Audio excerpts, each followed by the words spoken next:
بسم الله الرحمن الرحيم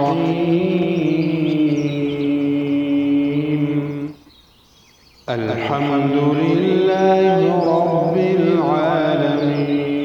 تاریخ کے اوراق سے آج ہمیں جو لوگ یہ سبق سکھاتے ہیں کہ صحابہ تو آپس میں ایک دوسرے سے دشمنی کرنے والے تھے، یہ قرآن کی آیات کے بالکل الٹ اور متضاد ہے۔ الرحمن الرحيم مالك يوم الدين إياك نعبد وإياك نستعين اهدنا الصراط المستقيم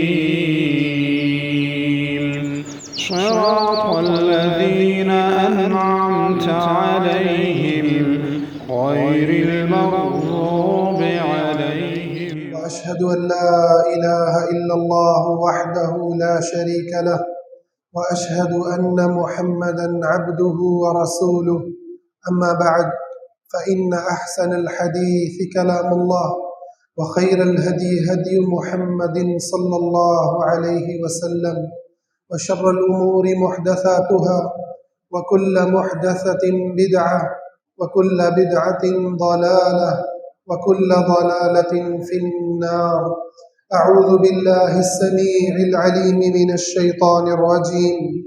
يا أيها الذين آمنوا لا يسخر قوم من قوم عسى أن يكونوا خيرا منهم ولا نساء من نساء عسى أن يكن خيرا منهن ولا تلمزوا أنفسكم ولا تنابزوا بالألقاب بئس الاسم الفسوق بعد الإيمان ومن لم يتب فأولئك هم الظالمون۔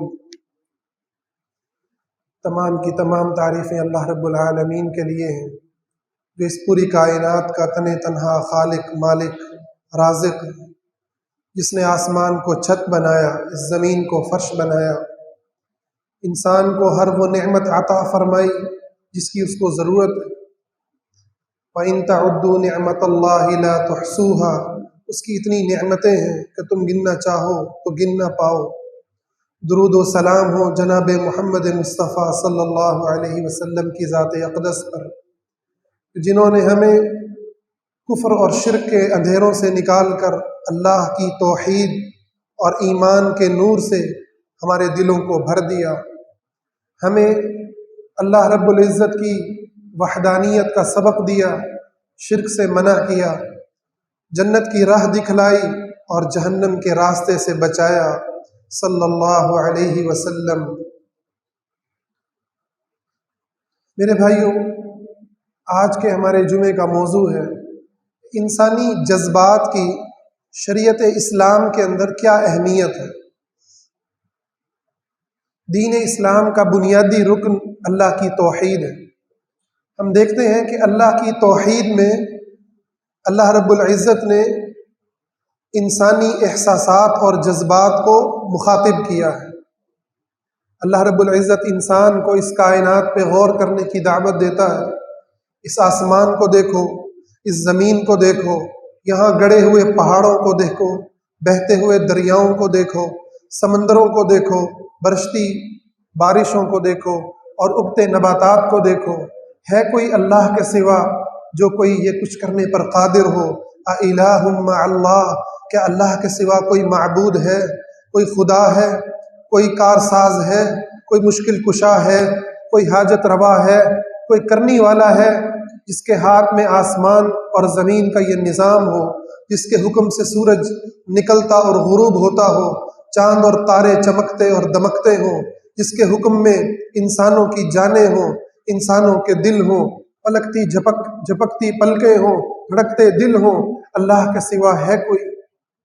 اور جب انسان اس بات کو تسلیم کر لیتا ہے اللہ اکیلا ہے، جو اس کائنات کا بادشاہ ہے، جو اس کائنات کا نظام چلانے والا ہے، پھر اللہ انسان سے یہ مطالبہ کرتا ہے کہ اب تیری عبادت میرے لیے خاص ہونی چاہیے۔ وَإِيَّايَ فَاعْبُدُونِ، بس اب میری ہی عبادت کرو۔ اور عبادت کی بنیاد کیا ہے؟ محبت ہے۔ والذین آمنوا، جو لوگ ایمان لائے، اشد حبا للہ، وہ اللہ کے لیے محبت میں شدید ہے۔ پھر اللہ ہی سے ڈرنا ہے، اس دل کے اندر اللہ کا تقوی ہونا چاہیے۔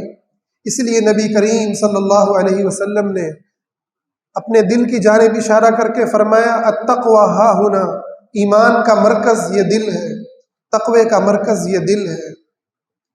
کیونکہ جب انسان اللہ سے محبت کرتا ہے اور شدید محبت کرتا ہے، اللہ رب العزت سے خوف کھاتا ہے، اس سے ڈرتا ہے، اور اس سے پھر ڈر کے اسی سے اپنے تعلق کو جوڑتا ہے۔ دنیا کے اندر انسان جن سے ڈرتا ہے مخلوقات میں، ان سے دور بھاگتا ہے، مگر اللہ کی خشیت ایک ایسی عبادت ہے کہ اللہ سے ڈر کر انسان اللہ ہی کی طرف پلٹتا ہے، اللہ ہی کا سہارا تھامتا ہے، پھر اللہ ہی سے امیدیں لگاتا ہے، اسی پہ توکل کرتا ہے۔ تو دیکھیں عبادت کی جو جان ہے وہ دل کے اعمال ہیں، وہ دل کے جذبات ہیں جو کہ عبادت کی جان ہے۔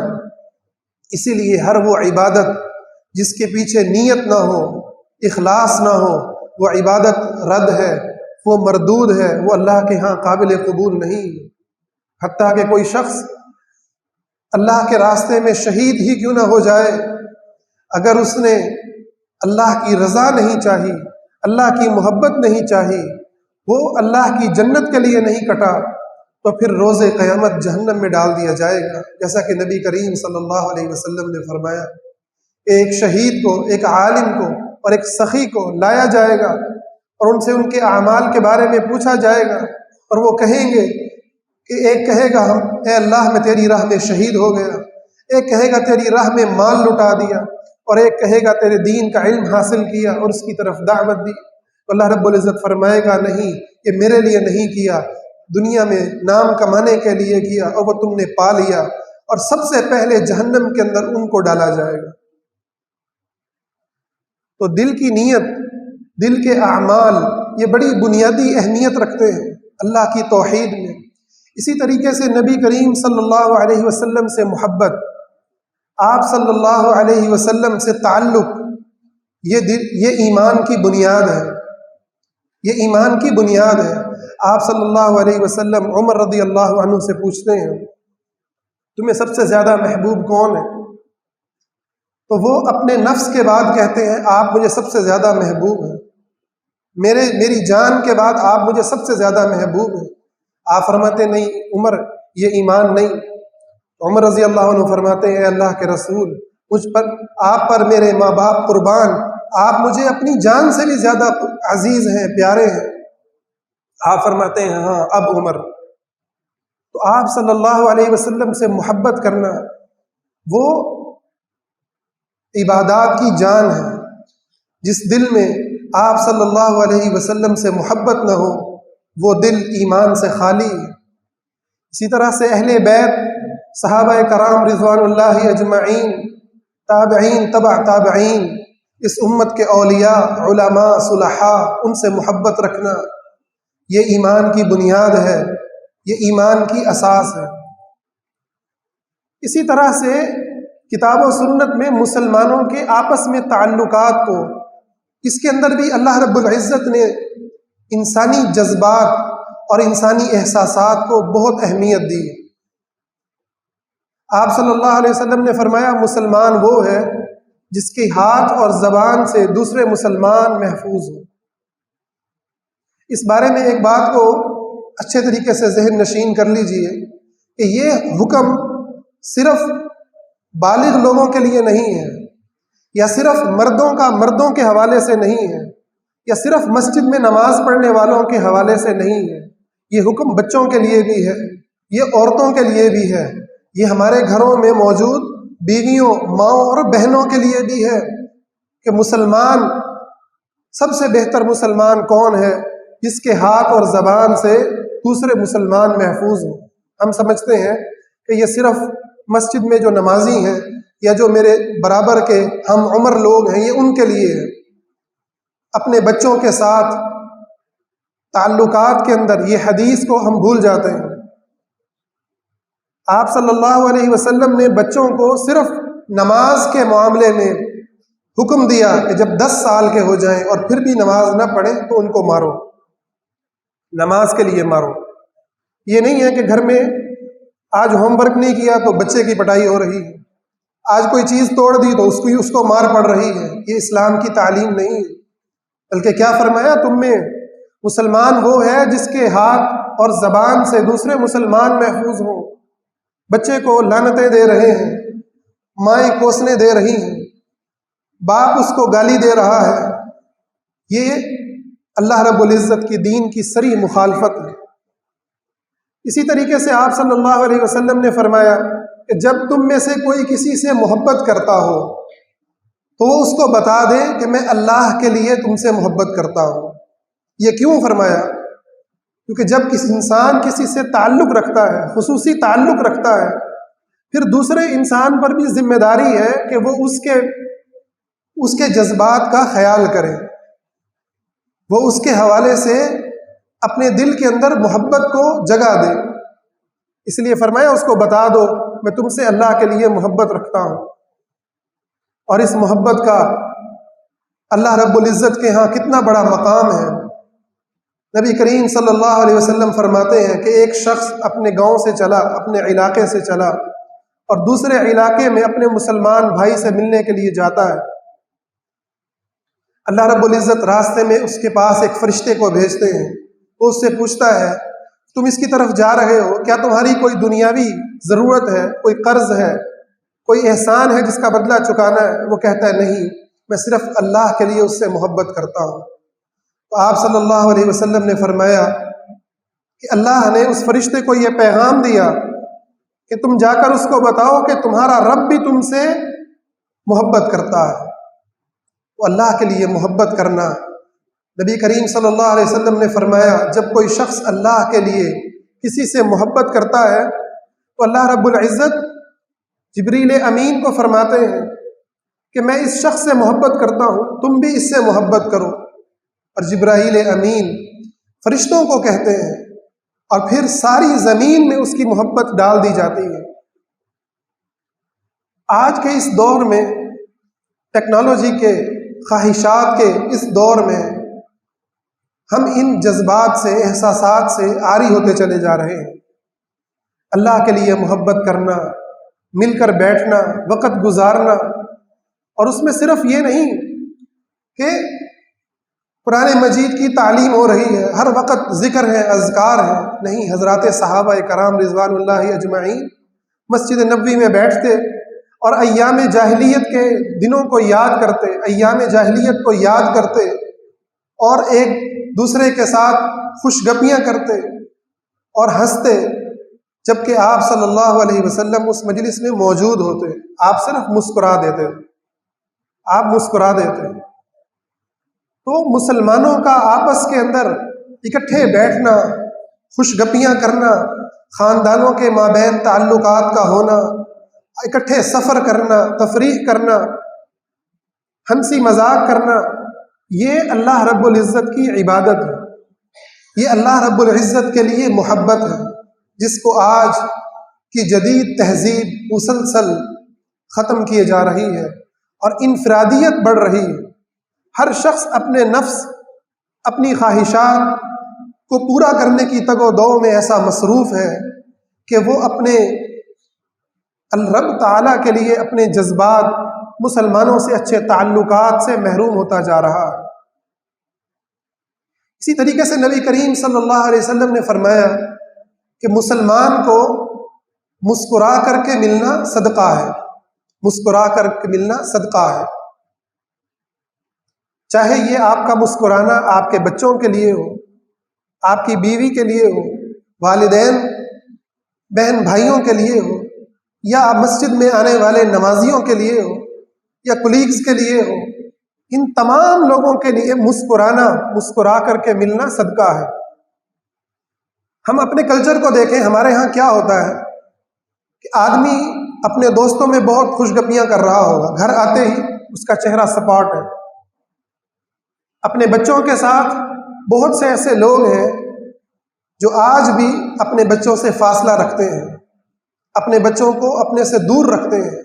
نبی کریم صلی اللہ علیہ وسلم کی مجلس تھی، آپ کے پاس غالباً حسن یا حسین آئے، انہوں نے آپ صلی اللہ علیہ وسلم نے ان کو اپنے گود میں بٹھایا اور ان کا بوسہ لیا۔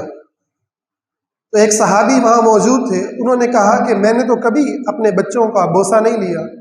آپ نے فرمایا اگر اللہ نے تیرے دل سے رحمت کو چھین لیا تو ہم کیا کریں؟ اس کو ناپسند جانا اور صرف بیٹے کو پیار کرنا اور بیٹی کو پیار نہ دینا، اس کو بھی آپ صلی اللہ علیہ وسلم نے ناپسند جانا، اس کو بھی آپ صلی اللہ علیہ وسلم نے برا سمجھا۔ جیسے بیٹے کا حق ہے ایسے بیٹی کا حق ہے، جیسے بیٹے کو پیار دیتے ہیں ایسے ہی بیٹی کو پیار دینا۔ اور یہ کافروں کی صفت بیان فرمائی کہ جب ان کے ہاں بیٹی پیدا ہوتی ہے ظل وجہہ مسودا وہو کظیم، تو اس کا چہرہ کالا پڑ جاتا ہے، وہ پریشانی کے اندر مبتلا نظر آتا ہے۔ مٹھائیاں تقسیم کرنے کے لیے ہمارے کلچر میں بھی بیٹوں کی پیدائش پر ہی تقسیم ہوتی ہیں، بیٹیوں کے لیے نہیں ہوتی۔ تو میرے بھائیوں، اسلام نے جذبات، انسانی جذبات کی بڑی اہمیت دی ہے، خصوصاً بچپنے کے اندر اس کی نہایت اہمیت ہے، کیونکہ جو بچہ اس سے توجہ نہیں ملے گی، محبت، عزت اور وقار نہیں ملے گا، وہ بڑا ہونے کے بعد اس وقار سے محروم رہے گا، اس کے اندر اس کی تشنگی، اس کی پیاس باقی رہے گی اور وہ ہمیشہ ایک ڈسٹرب زندگی گزارے گا۔ اسی لیے نبی کریم صلی اللہ علیہ وسلم کی مجلس میں، محفلوں میں بچوں کے حوالے سے خصوصی طور پر اس چیز کا اہتمام کیا جاتا تھا۔ آپ صلی اللہ علیہ وسلم کی مجلس ہے، حضرات صحابہ موجود ہیں، اور کوئی چیز آتی ہے، آپ نے اس کو تقسیم کرنا ہے۔ اب بچہ دائیں طرف سے بیٹھا ہے، دائیں طرف بیٹھا ہے، آپ صلی اللہ علیہ وسلم اس بچے سے پوچھتے ہیں اگر تم اجازت دو تو میں تمہارا حق ان بڑوں کو دے دوں؟ اور آپ دیکھیں اس بچے کے اندر کس قدر اس کو اعتماد دیا ہے کہ وہ کہتا ہے نہیں، میں اپنا حق کسی کو دینے کو تیار نہیں، اور آپ صلی اللہ علیہ وسلم اس کو دیتے ہیں۔ آپ جب کبھی غزوات سے واپس آتے، سفر سے واپس آتے، آپ بچوں کو آتے ہوئے گود میں اٹھاتے، ان سے پیار کرتے، ان سے محبت کرتے۔ اسی طرح سے خواتین، ان کے بارے میں بھی نبی کریم صلی اللہ علیہ وسلم نے نصیحتیں فرمائی، حتیٰ کہ آپ جس مرض کے اندر اللہ رب العزت کے پاس چلے گئے، وفات پا گئے، اس کے اندر بھی آپ نے جہاں اللہ کی توحید کی نصیحت کی کہ لعنت ہو یہود و نصارہ پر، انہوں نے اپنے انبیاء کی قبروں کو مسجدیں بنا لیا، تم ایسا نہ کرنا۔ وہاں پر آپ صلی اللہ علیہ وسلم نے عورتوں کے بارے میں فرمایا کہ عورتوں کے بارے میں اللہ سے ڈرتے رہنا، عورتوں کے معاملے میں اللہ سے ڈرتے رہنا۔ اور آپ کے معاشرے میں عورت کو کتنا اختیار تھا، کتنا حق تھا، اور آپ صلی اللہ علیہ وسلم کی کیا سنت تھی، آپ ذرا اس پر غور کریں۔ اما عائشہ رضی اللہ تعالی عنہا فرماتی ہیں کہ جب آپ اپنے گھر کے اندر ہوتے تو آپ اپنے گھر والوں کی خدمت میں مصروف رہتے، یعنی گھر والوں کے ساتھ گھر کے کام کاج کرواتے، اور جب اذان ہو جاتی تو ایسے ہو جاتے جیسے ہمیں جانتے ہی نہ ہو۔ آج ہمارے معاشرے میں اگر کوئی بیٹا اپنی بیوی کی خدمت کر رہا ہے، وہ حمل کے اندر بیمار ہے، اور حمل کی تکلیف وہ تکلیف ہے جس کو اللہ نے قرآن میں ذکر کیا، حملتہ امہ کرہن، اس کی ماں اس کو تکلیف میں اٹھاتی ہے، اس کے مراحل کو ذکر کیا کہ کیسے تکلیف سے اس کو وہ جنم دیتی ہے۔ اس تکلیف میں اگر بیٹا اپنی بیوی کی خدمت کر رہا ہے، اس کی ٹانگ دبا رہا ہے، یا اس کے ساتھ کچن میں کھڑے ہو کر کے برتن دھلا رہا ہے، یا مشین میں کپڑے دھلا رہا ہے، ہمارا معاشرہ اس کو کیا کہتا ہے؟ اس کو کتنا برا لقب دیتا ہے، اس کو کتنی گھٹیا اور کتنی عیب کی نظر سے دیکھتا ہے، حالانکہ یہ نبی کریم صلی اللہ علیہ وسلم کی تعلیم ہے، آپ کی سنت ہے۔ آپ صلی اللہ علیہ وسلم اپنے گھر کے اندر اپنے گھر والوں کی خدمت کرتے، ان کے ساتھ کام کاج کرواتے۔ اسی طرح سے آپ دیکھیں کہ نبی کریم صلی اللہ علیہ وسلم کے معاشرے میں، اسلامی معاشرے میں عورت کو کس قدر اسلام نے ہمت اور جرأت دی ہے، اس کے واقعات کتب احادیث کے اندر پھیلے ہوئے ہیں۔ تو میرے بھائیوں، ہمیں اسلام میں داخل ہونا ہے، اور اسلام میں داخل ہونے کے لیے صرف ہندو عقائد کو نہیں چھوڑنا، صرف شرک کو نہیں چھوڑنا، بلکہ ہندو رویوں کو، ہندو تہذیب کو بھی چھوڑنا، اور اس اخلاق کو، اس مزاج کو، اس عقیدے کے سے نکلے ہوئے ان پھلوں کو اور پھولوں کو بھی اپنی زندگی کے اندر اپنے درخت پر چننا ہے، لگانا ہے، کہ جو اسلام کی بہار ہے، اسلام کا اخلاق ہے، اسلام کا رویہ ہے۔ آج ہمارے معاشرے میں جو بے راہ روی بڑھ رہی ہے، جو ہماری بچیاں، یقین مانیں مجھ سمیت ہم سب اپنے گھروں پر غور کریں تو ہم پریشان ہیں۔ ہماری اگلی آنے والی نسل مسجدوں سے دور ہوتی جا رہی ہے، ان میں بڑوں کا ادب اور احترام کم ہوتا جا رہا ہے، ان کے اندر فحاشی اور عریانی بڑھتی چلی جا رہی ہے، قرآن کو مہینوں ہاتھ نہیں لگاتے۔ اس کی وجہ کیا ہے؟ کہ ہماری تربیت کے اندر کمزوری ہے۔ انہیں اپنے قریب کریں، ورنہ یاد رکھیں کہ معاشرہ درندہ بنا ہوا ہے، اور کفر اور الحاد اور یہ ہاتھوں میں موجود موبائل اور اس کے اندر یوٹیوب اور اس پر بیٹھے کفر اور الحاد کے دعوت دینے والے آج ہماری نسلوں کے ذہنوں میں زہر بھر رہے ہیں، اسلام کی بغاوت پیدا کر رہے ہیں۔ اپنی نسلوں کو اگر ہم بچانا چاہتے ہیں تو ہمیں ان سے محبت ان کو دینی ہوگی، ان کا احترام کرنا ہوگا، انہیں اپنے قریب کرنا ہوگا، ان کی پریشانیوں کو سننا ہوگا، بالکل اسی طرح جیسے ہمارے پیارے نبی صلی اللہ علیہ وسلم کی سنت ہے، جیسے آپ صلی اللہ علیہ وسلم کی سیرت ہے۔ اور یاد رکھیں کہ اللہ کی توحید، جیسا میں نے کہا کہ اس کی بنیاد بھی انسانی جذبات ہے، کہ اللہ انسان کو یہ احساس دلاتا ہے کہ وہ ماؤں سے زیادہ پیار کرنے والا ہے، رحیم ہے۔ ما یفعل اللہ بعذابکم ان شکرتم وآمنتم، اللہ تمہیں عذاب دے کر کیا کرے گا اگر تم شکر کرو، اگر تم ایمان لے آؤ۔ یا ایھا الانسان، اے انسان، ما غرک بربک الکریم، تجھے تیرے کریم رب سے کس نے غافل کر دیا؟ وہ اللہ جو ہر رات کو آسمان دنیا پر نزول فرماتا ہے، اپنے ہاتھوں کو پھیلاتا ہے جیسے اس کی عظمت اور شان کے لائق ہے، اپنے بندوں کو پکارتا ہے کوئی مجھ سے مانگنے والا اسے عطا کر دوں، ہے کوئی استغفار کرنے والا، ہے کوئی اپنی حاجات کا سوال کرنے والا، اور ہم اس سے غافل ہوتے ہیں، اس کو بھولے ہوئے ہوتے ہیں۔ اسی طرح سے نبی کریم صلی اللہ علیہ وسلم اور صحابہ کرام رضوان اللہ اجمعین کی محبت کا ذرا ہم جائزہ لیں، کیسی محبت تھی، کیسا تعلق تھا۔ یہ ایک کافر بیان کرتا ہے کہ آپ کی مجلس میں حضرات صحابہ آپ کے لعاب مبارک کو زمین پہ گرنے نہیں دیتے تھے، وضو کے پانی کو زمین پر گرنے نہیں دیتے تھے، آپ کی خاطر اپنی جانوں کو، اپنے مالوں کو، ہر چیز کو قربان کرنے پر تیار تھے۔ ابو ایوب انصاری رضی اللہ تعالی عنہ کے گھر میں جب آپ نے قیام فرمایا تو روایات میں آتا ہے کہ وہ دوسری منزل پر تھے، آپ نیچے تھے، وہ پوری رات بے چین رہے اور سو نہ سکے کہ حضور علیہ السلام نیچے ہیں اور میں اوپر کی منزل میں ہوں۔ اس قدر ان کے دلوں میں ادب اور احترام اور محبت تھی، اور صرف یہ اللہ اور اس کے رسول کے لیے نہیں، آپس میں کتنی شدید محبت تھی۔ اللہ رب العزت نے فرمایا محمد الرسول اللہ والذین معہ اشداء علی الکفار رحماء بینہم، محمد صلی اللہ علیہ وسلم کے جو ساتھی ہیں یہ آپس میں شدید محبت کرنے والے ہیں، ان کی آپس کے اندر شدید محبتیں ہیں، اور کفار کے اوپر یہ شدید دشمن ہیں، ان کے ساتھ ان کی شدید نفرت ہے۔ تاریخ کے اوراق سے آج ہمیں جو لوگ یہ سبق سکھاتے ہیں کہ صحابہ تو آپس میں ایک دوسرے سے دشمنی کرنے والے تھے، یہ قرآن کی آیات کے بالکل الٹ اور متضاد ہے۔ وہ آپس میں شدید محبت کرنے والے، ایک دوسرے کے ساتھی اور ایک دیوار تھے، ایک جماعت تھے، چاہے اہل بیت ہو، چاہے حضرات صحابہ ہو، یہ ایک ہی جماعت، ایک ہی مجلس، ایک ہی محفل، جنت کے راہی، جنت کے راستے پر چلنے والے ہیں، سب سے اللہ راضی ہے۔